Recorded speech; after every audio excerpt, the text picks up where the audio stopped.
Hello friends, എല്ലാവർക്കും പുതിയൊരു വീഡിയോയിലേക്ക് സ്വാഗതം. അപ്പോൾ ഇന്നത്തെ വീഡിയോയിൽ ഞാനും നൈഹാമായും പിന്നെ എൻ്റെ ഡേ ഇൻ മൈ ലൈഫുമാണ്. ഒരുപാട് പേര് ഡേ ഇൻ മൈ ലൈഫൊക്കെ ചെയ്തത് കണ്ടിട്ടുണ്ട്. അവരെല്ലാവരും അവരുടെ ഡേ ഫുൾ എടുത്തിട്ടുണ്ട്. പക്ഷേ ഇത് ഞാൻ കുറച്ച് ഇമ്പോർട്ടൻ്റ് ആയിട്ടുള്ള കാര്യങ്ങൾ മാത്രമേ ഇടുന്നുള്ളൂ കേട്ടോ. ഇത് ഒരു പതിവാണ് എൻ്റെ വീട്ടിൽ, മനസ്സിലായോ? ഞാൻ രാവിലെ കുളിച്ച് ഒരുങ്ങി ഇറങ്ങുമ്പോൾ തന്നെ നൈഹാമായും എൻ്റെ മടി കയറിയിരിക്കും. പിന്നെ അവളെ മടിയിൽ നിന്ന് ഇറക്കാൻ പെടുന്ന പാട് എൻ്റെ അമ്മോ. അതുപോലെ തന്നെ ഇന്ന് എനിക്ക് ഭയങ്കര സന്തോഷമുള്ളൊരു ദിവസമാണ് കേട്ടോ. ഒരുപാട് നാൾക്ക് ശേഷം ഉമ്മമായും ഉപ്പായൊക്കെ കാണാൻ പോകുന്നു കേട്ടോ. അപ്പോൾ ഞാൻ ഈ സ്കൂളിൽ പോയ ടൈം നോക്കി അവൾക്ക് ബിസ്ക്കറ്റ് കൊടുത്ത്, അവൾ ഇപ്പം ഇങ്ങനെയാണ്. ബിസ്ക്കറ്റ് കൊടുത്തിട്ട് അവൾക്ക് വേണ്ടെങ്കിൽ ഒരു കടി കടിക്കും, എന്നിട്ട് നമുക്ക് തരും. അത് നമ്മൾ വാങ്ങിച്ചില്ല എന്നുണ്ടെങ്കിൽ വീണ്ടും ഒരു കടി കടിക്കും. അത് വീണ്ടും കൊള്ളൂലെന്ന് മനസ്സിലാവും, വീണ്ടും നമുക്ക് തരും. അത് പിന്നെ വാങ്ങിച്ചില്ലെങ്കിൽ വീണ്ടും ഒരു കടി കടിക്കും, നമുക്ക് തരും. അങ്ങനെയാണ് ഇത്. അപ്പം പിന്നെ ഞാൻ നേരെ സ്കൂളിൽ നിന്ന് വരുമ്പോഴും ഇവിടെ ഒരു പതിവാണ്. എല്ലാം കാത്ത് ആ ഒരു ടൈം ആകുമ്പോൾ വെളിയിൽ ഇറങ്ങിയിരിക്കും. അപ്പോഴത്തേക്ക് ഞാൻ കയറി വരുമ്പോൾ അവളെ ചിരി കാണണം. എൻ്റെ അമ്മോ, നമ്മളങ്ങ് അലിഞ്ഞു അവിടെ വീണ് പോകും. ബാപ്പ എനിക്ക് പപ്സ് വാങ്ങിച്ചു തന്നു കേട്ടോ. അതാണ് ഞാൻ അവിടെ കൊണ്ട് വെച്ചത്. എന്തായാലും ഒരു സ്കൂളിൽ പോയിട്ട് രാവിലെ തൊട്ട് വൈകിട്ടൊരു ഇരുന്നല്ലേ, അപ്പോൾ കൈയൊക്കെ ഒന്ന് കഴിവിയതിന് ശേഷം ഞാൻ കൊച്ചിനെ എടുക്കത്തുള്ളൂ. അതെന്നും അങ്ങനെയാണ്, അതൊരു ശീലമായി പോയി എനിക്ക്. അങ്ങനെ കഴിവിയതിന് ശേഷം ഞാൻ കൊച്ചിനെ എടുക്കാറുള്ളൂ. അങ്ങനെ ഷൂസ് ഇടാതെ സാഹസികമായി മെറ്റലിലൂടെ നടന്നു പോയി കൈ കഴുകി. അത്രയ്ക്ക് സ്നേഹമാണ്, ട്രൂ ലവാണ് കേട്ടോ. അങ്ങനെ പിന്നെ നേരെ കഴുകിയിട്ട് വന്ന് നമ്മൾ നൈഹമ്മയെ എടുത്ത് ഒക്കത്ത് വയ്ക്കുകയാണ്. കുളിക്കണമെന്നുണ്ട്, പക്ഷെ അതുവരെ അവൾ വെയിറ്റ് ചെയ്യത്തില്ല. അവൾ കരച്ചിലാവും ഞാൻ കുളിക്കാൻ കയറുമ്പോൾ. പിന്നെ കരച്ചിൽ കേട്ടോണ്ട് കുളിക്കേണ്ടി വരും. അതുകൊണ്ട് നേരെ അവളെ കുറച്ച് നേരം എടുത്തിട്ടായിരിക്കും ഞാൻ എപ്പോഴും കുളിക്കാൻ പോകുന്നത്. അങ്ങനെ എടുത്ത് പൊക്കത്ത് വെച്ചിട്ടുണ്ട്. പൊക്കത്ത് വെച്ചാൽ പിന്നെ അവൾക്ക് ഭയങ്കര ഗമയാണ് കേട്ടോ. എന്നെ എടുത്തു എന്നുള്ളൊരു ഗമയാണ് അവൾക്ക് ഫുള്ള്. ഭയങ്കര ഗമയാണ്. പിന്നെ എന്നെ മുഖത്ത് പോലും നോക്കത്തില്ല, അത്രയ്ക്ക് ഗമയാണ്. ഷോ ആണ്, ഭയങ്കര ഷോ. ഇപ്പം ഉമ്മ ഇങ്ങനെ അലറി കാണിച്ചത് ഞാൻ ഇത്തവണ മടിയിൽ കയറി എന്ന് ഉമ്മയെ കാണിച്ചതാണ്. പിന്നെ നേരെ പപ്സ് തിന്നാനായിട്ട് പോയി വാപ്പ വാങ്ങിച്ചെന്ന. അപ്പം അടുത്തിരിക്കുന്നത് കൊക്കക്കോളയാണ്, കട്ടൻ ചായ ആണെന്ന് ആരും വിചാരിക്കരുത്. ഈ സാധനത്തിൻ്റെ കാര്യമാണ് ഇപ്പോൾ പറഞ്ഞത്. വാപ്പ ഫ്രിഡ്ജിൽ ഷുഗർലെസ് പെപ്സി വാങ്ങിച്ച് വെച്ചിരുന്നതാണ് കുടിക്കാൻ വേണ്ടിയിട്ട്. ഞാനത് ഇനി പൊക്കിയേട്ടാ. ഇനിയിപ്പോൾ വാപ്പ കണ്ടാൽ പിന്നെ ഇതിന്നൊരു വലിയ സിപ്പ് എടുത്തുകൊണ്ടങ്ങ് പോകും. പിന്നെ എനിക്ക് കിട്ടത്തില്ല. വാപ്പയുടെ ഒരു സിപ്പ് എന്നൊക്കെ പറഞ്ഞാൽ ഈ ഗ്ലാസ് ഫുള്ളുണ്ട് കേട്ടോ. അങ്ങനെ കുറച്ച് പെപ്സിയും കുടിച്ചിട്ട് ആ പപ്സ് അങ്ങോട്ട് തിന്നാൻ പോവാണ്. നമ്മളിവിടുത്തെ ജംഗ്ഷനിലത്തെ കടയിൽ നിന്നാണ്. കുറച്ച് അപ്പുറത്തോട്ട് പോകണം, എന്നാലും കുറച്ചപ്പുറത്തോട്ട് ജംഗ്ഷനാണ്. അപ്പോൾ അവിടുത്തെ കടയിലെ പപ്സാണ് കേട്ടോ. എൻ്റെ അമ്മോ, എന്ത് ടേസ്റ്റാണെന്നറിയോ. ചൂടോടെ തിന്നണം. അങ്ങനെ കുറേ കഴിഞ്ഞിട്ട് നമ്മൾ സ്വിമ്മിങ്ങിന് പോയി. എന്നും പോകുന്നതാണ് ഞാൻ. കുറച്ച് ദിവസമായിട്ട് പോയിട്ടില്ലായിരുന്നു, അതുകൊണ്ട് ചെറിയ പ്രശ്നങ്ങളുണ്ട്. ഞാൻ സ്വിമ്മ് ചെയ്തുകൊണ്ടിരുന്ന സമയത്ത് ഉമ്മ അവിടെ ഇവിടെയൊക്കെ പോയി കുറേ വീഡിയോ ഒക്കെ എടുത്ത്. ഞാനും നെഹമ്മയും ബാപ്പായും കുടുംബസമേതമായിരുന്നു സ്വിമ്മിങ്ങിന് വന്നുകൊണ്ടിരുന്നതല്ല ഇന്ന് വന്നത്. നെയ്ഹാമ്മ ഞാൻ വിചാരിച്ച് ഭയങ്കര റിയാക്ഷനൊക്കെ ഇട്ട് ഭയങ്കര ചിരിയൊക്കെ ആയിരിക്കുമെന്ന്. പക്ഷേ അവൾ വേറെ ആരൊക്കെയോ നീന്തുന്നത് നോക്കിക്കൊണ്ടിരിക്കുകയായിരുന്നു. എന്നെ അവൾ നോക്കിയിട്ടേ ഇല്ല കേട്ടോ. ഇന്ന് എനിക്ക് ഒറ്റ കൈ വെച്ചിട്ട് നീന്തണ സംഭവം ഇതുപോലെ കൈ എടുത്ത് നീന്തുന്നത് പഠിപ്പിക്കുകയാണ്. അപ്പോൾ ആദ്യമായിട്ട് ചെയ്യുന്നതുകൊണ്ട് ചെറിയൊരിതുണ്ട്, എന്നാലും എന്നെ കൊണ്ട് പറ്റുന്ന രീതിക്കൊക്കെ നീന്തി. ഒരുപാട് നാൾക്ക് ശേഷമല്ലേ, കുഴപ്പമില്ലെന്ന് സാറ് പറഞ്ഞ്. അപ്പം പിന്നെ നേരെ നമ്മൾ ഇനിയിപ്പോൾ മമ്മയുടെയും പപ്പായുടെയും വീട്ടിൽ പോകാനായിട്ട് റെഡിയായിട്ട് നിൽക്കുകയാണ്. നൈഹാമയാണെങ്കിൽ ഡബിൾ ഹാപ്പിയാണ്. എങ്ങോട്ട് പോകുന്നതെന്ന് പോലും അവൾക്ക് അറിയത്തില്ല, പക്ഷേ അവൾ ഭയങ്കര ഹാപ്പിയാണ് കേട്ടോ. അതേ ഉണ്ട്, അവൾ ടാറ്റയൊക്കെ കൊടുക്കും, ഉമ്മ കൊടുക്കും, എല്ലാം കൊടുക്കും.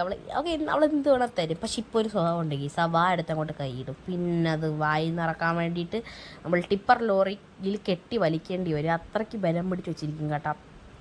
ഇപ്പം നാണമാണ് ഇങ്ങനെ നമ്മളെ തോളിലോട്ട് ചേർന്നങ്ങ് ചരിഞ്ഞ് കിടക്കും. ഭയങ്കര നാണമാണ് കേട്ടോ, നാണക്കാരിയാണ്. കുറേ നേരം ഓട്ടോയ്ക്ക് വെയിറ്റ് ചെയ്തിട്ടും വരാത്ത വിഷമത്തിലാണ് സുഹൃത്തുക്കളെ ഞാൻ. കുറേ നേരം വെയിറ്റ് ചെയ്ത് ഷോക്ക് അടിച്ചു കേട്ടാ. ഇനി പ്രാവാനൊരു ഓട്ടോക്കാരനും ഇല്ല. പക്ഷെ നൈഹാമ അങ്ങനെയൊന്നുമില്ല, അവൾ ചില്ലായിട്ടിരിക്കുവാണ് കേട്ടോ. അങ്ങനെ കുറേ നേരം വെയിറ്റ് ചെയ്ത് ഓട്ടോ ലാസ്റ്റ് വന്ന്. എൻ്റെ അമ്മ ഓട്ടോ വന്നപ്പോൾ എനിക്ക് എന്തോ ഒരു പ്രത്യേക സന്തോഷം. എന്താണെന്ന് അറിഞ്ഞൂടാ. കുറേ നാൾക്ക് ശേഷം അവരെയൊക്കെ കാണാൻ പോകുന്ന ഒരു സന്തോഷമായിരിക്കും. പോത്തങ്കോട് സാധാരണ പോലെ തന്നെ നല്ല തിരക്കായിരുന്നു. എങ്ങനെയൊക്കെയോ അവിടെ എത്തി. ഉപ്പായ ഒരുപാട് നാൾക്ക് ശേഷം കാണുന്നതുകൊണ്ട് അവൾക്ക് എന്തോ മനസ്സിലായില്ല. അതുകൊണ്ടാണ് എന്തോ പോയ അണ്ണാനെ പോലെ ഇരിക്കുന്നത്. കുറച്ച് കഴിഞ്ഞാൽ കരഞ്ഞ് കാണിച്ചേക്കാം എന്ന് പറഞ്ഞിരിക്കുന്ന ഒരു മുതലാണ്. അപ്പോൾ എൻ്റെ അടുത്ത് ഉപ്പ പറഞ്ഞു നീ അങ്ങോട്ട് പോവും, അപ്പോൾ അവളെ റിയാക്ഷൻ നോക്കാമെന്ന്. എൻ്റെ ഗൈസ് ഞാൻ അങ്ങോട്ട് പോകുമ്പോൾ അവളെ റിയാക്ഷൻ കണ്ടാൽ നിങ്ങൾ ഞെട്ടും കേട്ടോ. അതുകൊണ്ട് നിങ്ങൾ വീഡിയോ കുറച്ചും കൂട്ടിരുന്ന് കാണണം, നിങ്ങൾ ഞെട്ടിത്തരിക്കും. അങ്ങനെ ഞാൻ നേരെ ഇതേ ബാഗ് കൊടുത്തുകൊണ്ട് പോയി. ഇതേ കണ്ടോ ഗൈസ്, ഒരു റിയാക്ഷനും ഇല്ല. എന്താ അനിയത്തിയാണത്, ഞാൻ അങ്ങ് പോയി അവിടെ ഒളിച്ചിരുന്നിട്ട് പോലും അവൾക്കൊരു റിയാക്ഷൻ ഇല്ല. വാട്ട് ഈസ് ദിസ് ഗൈസ്, നിങ്ങൾ നോവാലിച്ചൊക്കെ എന്ത് വിഷമമായിക്കാണോ എനിക്ക്. ചുമ്മാണ് കേട്ടോ. അവൾക്ക് എന്നെ ഭയങ്കര ഇഷ്ടമാണ്, എനിക്ക് അവളെ ഭയങ്കര ഇഷ്ടമാണ്, എനിക്ക് ജീവനാണ് കേട്ടോ. അവൾക്കും അങ്ങനെ തന്നെയാണ്. അങ്ങനെ ഒരു റിയാക്ഷനില്ലാതിരുന്ന നെയ്ഹാമ്മയുടെ അടുത്ത് വീണ്ടും വന്നിട്ട് ഞാനൊന്ന് കൈ കാണിച്ചതേ ഉള്ളൂ. ദേ വരുന്നു ചാടി. പടമടിയിൽ എങ്ങനെയെങ്കിലും ഇറങ്ങാമെന്ന് വിചാരിച്ചിരുന്നപ്പോഴാണ് ഞാൻ കൈ കാണിച്ചത്. പിന്നെ എൻ്റെ അടുത്ത് വന്ന് നേരെ വീട്ടിനകത്തോട്ട് കയറി. ഇത്രയും നേരം വെളിയിലായിരുന്നു. വീട്ടിൽ കയറി സോഫയിൽ അങ്ങോട്ടിരുന്നു. നമ്മളെ സോഫ കല്ലുപോലെ ഇരിക്കുമെങ്കിൽ ഇല്ലാത്ത സോഫ ഭയങ്കര സോഫ്റ്റാണ് കേട്ടോ, പഞ്ഞി പോലെ ഇരിക്കും.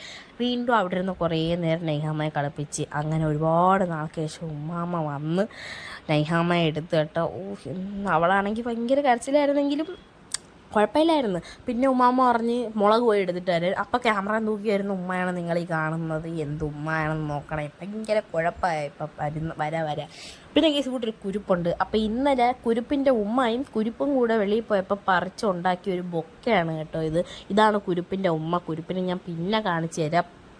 കുരുപ്പ് ഉറക്കമായിരുന്നു, അതുകൊണ്ടാണ് നമ്മൾ എടുക്കാത്തത്. ഈ ഒരു ഇത് എടുത്ത് ചെവി വെച്ചിരുന്നിട്ട് പറയുക ചെമ്പരത്തി എടുത്ത് ചെവി വെച്ചാൽ ഭയങ്കര രസമായിരിക്കുമെന്ന്. ഇതിന് പകരം ചെമ്പരത്തി വെച്ചാൽ ആ നോട്ടാണ് ഞാൻ നോക്കിയത്. ഇവിടെ കൊറോണ ഉണ്ട്, പിന്നെ കുറേ ചെടികളുണ്ട് കേട്ടോ. എനിക്കെന്തോ നേരത്തെ കണ്ട ചെടി കാണുമ്പോൾ കൊറോണ ആയിട്ടാണ് തോന്നുന്നത്. അത് നിങ്ങൾക്ക് തോന്നിയ ഗൈസ് തോന്നിയും കമൻറ്റ് ചെയ്യേ. ഇത് കണ്ട ഞാൻ പ്രകൃതി ദ്രോഹിയാണ്, എപ്പോഴും പൂക്കളെ അതിനൊക്കെ ഇട്ട് അടിച്ചുകൊണ്ടിരിക്കും. ഈ പൂ കണ്ട ഞാൻ ആദ്യത്തെ ശംഖുപുഷ്പമാണെന്നാണ് വിചാരിച്ചത്. പിന്നെ നൈഹാമ്മ ഭയങ്കര പ്രശ്നം ഉണ്ടാക്കി. അപ്പോഴത്തേക്കും ഞാൻ അവിടെ കുരുപ്പിന് വാങ്ങിച്ചു വെച്ചിരുന്ന ആ ഒരു ലോലിപ്പോപ്പ് എടുത്തിട്ട് അവൾക്ക് കൊടുത്ത്. അങ്ങനെ ഒരു സീരിയലും കണ്ടുകൊണ്ട് അവളവിടെ ഇരിക്കുകയാണ്. നിങ്ങൾ വിചാരിക്കും ഈ ടിവിയുടെ മുന്നിൽ കിടന്ന് എന്തുവാ കാണിക്കുന്നതെന്ന്. അതേ ഗൈസ് അവിടെ കിൻഡർ ജോയുടെ കുറേ സാധനങ്ങൾ വെച്ചിട്ടുണ്ടായിരുന്നു. അപ്പോൾ നിങ്ങൾ വിചാരിക്കും കിൻഡർ ജോയ്ക്ക് ഇവിടെ ആരാ തിന്നാൻ പോകുന്നത്, ഉപ്പായും ഉമ്മയും മാത്രമല്ലേ ഉള്ളൂ. ഞാൻ പറഞ്ഞില്ലേ ഗൈസ്, ഒരു കുരുപ്പുണ്ട്, കുരുപ്പിൻ്റെയാണ് ഇതൊക്കെ. അങ്ങനെ ഒരുപാടുണ്ടായിരുന്നു കേട്ടോ. ഇങ്ങനെ നിരത്തി വെച്ചിരുന്ന ഏത് കൊച്ചാ കൈസ് എടുത്ത് പോകാത്ത. അങ്ങനെ ഞാൻ അതെല്ലാം നുള്ളിപ്പറക്കി നിങ്ങളെ കാണിച്ചു തരാൻ വേണ്ടി നിങ്ങൾക്ക് ഞാൻ എല്ലാം കാണിച്ചു തരും ഗൈസ്. അതുകൊണ്ട് നിങ്ങൾ എന്നും എൻ്റെ വീഡിയോ കാണണം. അപ്പം നിങ്ങൾക്ക് ഈ എല്ലാ സാധനങ്ങളും കാണാൻ കേട്ടോ. ഇത് കണ്ട, ഇത് എന്താണെന്നാണെന്ന് എനിക്കറിയത്തില്ല, പക്ഷെ നല്ല രസമുണ്ട്. എന്താ തിമിംഗലത്തിൻ്റെ കുഞ്ഞാണെന്ന് തോന്നുന്നു. പിന്നെ അതാ യൂണിക്കോൺ അല്ല, കുതിരക്കുട്ടനെന്ന് വിളിക്കുക, യൂണിക്കോൺ എന്ന് വിളിക്കുന്നില്ല. ഇത് റോസാമ്മ ചേച്ചി എന്നാണ് കുരുപ്പ് വിളിക്കുന്നത്. പിന്നെ ഇത് മിന്നു, നല്ല മുടിയുള്ള മിന്നു തന്നെ വിളിക്കണം. പിന്നെ ഇത് അവരുടെയൊക്കെ വീട്. ഓക്കെ, ഇത് അവരുടെയൊക്കെ വീടാണ്. അടുത്തത് ചിഞ്ചു നല്ല പാവാട ഉടുപ്പൊക്കെ ഇട്ട് സുന്ദരി കൊച്ച് ചിഞ്ചു. അടുത്തതിൻ്റെ പേര് ഞാൻ മറന്നുപോയി, അതുകൊണ്ട് നമുക്കിതിനെ രമണിയെന്ന് വിളിക്കാം ഗൈസ്. തമാശ എല്ലാവരും ചിരിക്കും. ഇത് ഞാൻ എന്തുവാന്ന് എനിക്കറിയത്തില്ല, എന്തോരോ ഒരു സ്റ്റാച്ചു പോലത്തെ സാധനമാണ്. പിന്നെ എന്തായാലും ഏകദേശം രാത്രി ആയപ്പോഴത്തേക്കും വാപ്പ വന്നു കേട്ടോ. വാപ്പ വന്നിട്ട് നൈഹാമ്മ എടുത്ത് ഭയങ്കര കളിയായിരുന്നു. നെയ്ഹാമ്മക്ക് ഉറക്കം വന്നിരിക്കുമായിരുന്നു, അതുകൊണ്ട് അത്രയും അങ്ങോട്ട് കളിച്ചില്ല. പക്ഷെ വാപ്പ വന്നതിൻ്റെ സന്തോഷം ആ മുഖത്ത് കാണാനായിട്ടാ. പിന്നെ കുറച്ച് നേരം കളിപ്പിച്ചിട്ട് വാപ്പ പോയി. പിന്നെ കുറേ നേരം ഉപ്പ് എടുത്ത് വെച്ചുകൊണ്ടിരുന്നു. ആദ്യം വന്ന പോലെ അല്ല, ഇപ്പം അത്യാവശ്യം ഉപ്പാടുത്തൊക്കെ ഇരിക്കും. അതുകൊണ്ട് നമുക്ക് അങ്ങോട്ടും ഇങ്ങോട്ടും ഉപ്പാടുത്താക്കിയിട്ട് പോവാം, വേറെ കുഴപ്പമില്ല. പിന്നെ രാത്രി ആയപ്പോൾ വീണ്ടും മേലെ എവിച്ച് കുളിപ്പിച്ചിട്ട് അവൾക്ക് ഓറഞ്ച് കൊടുക്കണം കേട്ടോ. ഞാൻ അപ്പുറത്ത് കിടന്ന് കൊതി വിടുന്ന എന്നിട്ട് വീണ്ടും ഉമ്മയുടെ അടുത്തോട്ട് പോയിട്ട് ഓറഞ്ച് തിന്നുന്ന അവിടെയാണ് സുഹൃത്തുക്കളെ നിങ്ങളിപ്പോൾ കാണുന്നത്.